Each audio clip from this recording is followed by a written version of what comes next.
знаете, Иисус стучит в сердце. И чтобы что-то изменить в нашей молитвенной жизни, чтобы что-то изменилось в том времени, когда мы находимся дома, нам нужно принять решение. Нам нужно принять решение, что мы будем молиться, что мы будем искать Его в тайной комнате. Мы не будем ждать прилива каких-то чувств, которые бы нас повлекли, может быть, в тайную комнату. Может быть, иногда и так происходит. Но Бог, знаете, ожидает нашего твердого решения искать Его.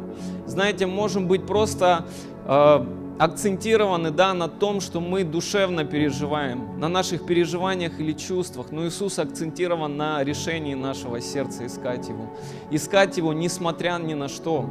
И Библия говорит, что там есть такой отрывок в Писании, где написано «со всеми призывающими Господа». Со всеми призывающими Господа. Знаете, люди, которые призывают Господа, они всегда вместе.